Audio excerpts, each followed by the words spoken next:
Okay, I gotta restart the video because I bumped the phone. The blue wires from the transformer are high voltage. So this is your high voltage area, and this one is lower B+.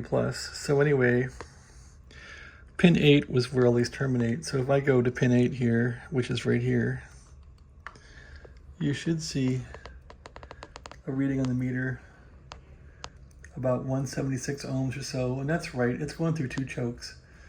So that means that wire is connected and working, which is good. That means that on that terminus, you're going through these 2 chokes, resistor there, and that's all good. Looks like the capacitor's not shorted. So that's all well and good. The high voltage goes through pin number 2 for the plates.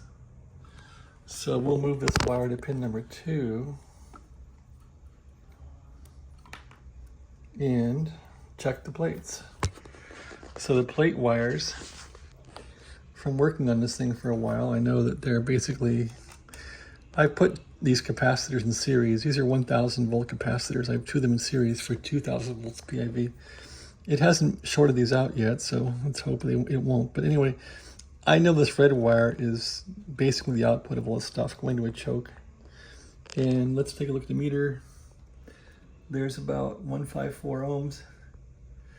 And that's close enough. So that means we're going to the choke and we're getting up through the radio, up to the radio. So that'll run the plates. And sure enough, on the high voltage here, there's only one of these, L1.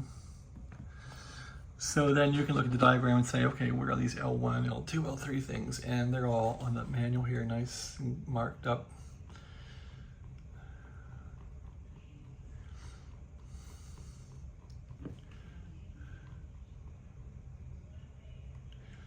So yeah, L2 is on top here.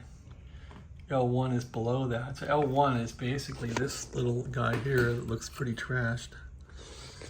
And L3 is what? It's this little fancy doober here. So L3 has these little thin wires here. All right, so those are all physical, of course. Here's L1. That's this one. And I think L2 is on top of that, right? Yep. L2 is on top. So these are just chokes. These are just basically chokes. They're not transformers, they're chokes. And L3 is this smart looking one here. That's L3. And that's the 2 little black wires. So those all go to your schematic and make this thing go. So I've turned it back to original. Somebody had some funky parts in this thing. I just took them out and turned it back to factory as much as I could. So what I didn't check was the bias supply. Make sure this bias supply is working before you connect up to your radio. And that goes right to that pot. So I guess you could check pin 4 to the pot there. Potentiometer is where? It's in here somewhere. Is it that? It's in the corner, I know that. I can feel it down here, but I don't, okay, there it is. Potentiometer's right there. Maybe you could squirt that thing with some squirt to get it good to go. Anyway, I'm just gonna check it and see that it works. Just gonna crank it a few times. Maybe I'll put some squirt stuff in it, some detox it. So that is my video for fixing this devil. Now it's time to see if it actually works. So yeah, this was wired all funky monkey. The guy had this blue wire was sitting over here. I'm not sure why. It doesn't belong to the high voltage section. It went to a pin and wasn't used.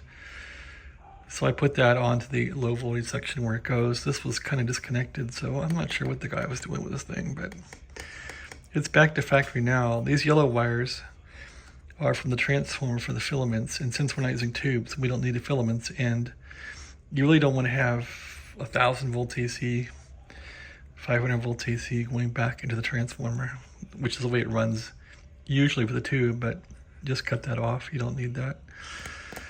Same with the gray wire. There was a gray wire here I cut off. It's in there somewhere, but don't need it. Gray wires are for the filaments on this side. No more filaments. We got diodes in here, so let's see if it goes. Looks like the guy was screwing around with this thing too. You gotta trust that people are somewhat competent. I mean, I don't know. Do I trust most hams? No, not really. Not with old stuff like this. And then you gotta make sure they slop it together, a wire's gonna hit. So I really haven't investigated this at all. I'm just gonna see if it works. See if it works at all. The guy really screwed up the high voltage here. So it looks like he burned up this.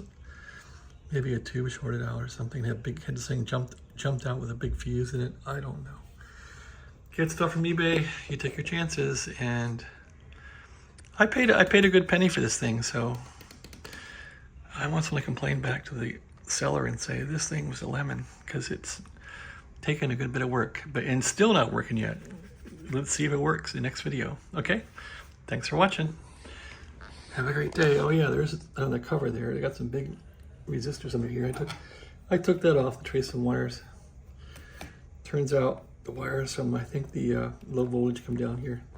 All right, have a nice day.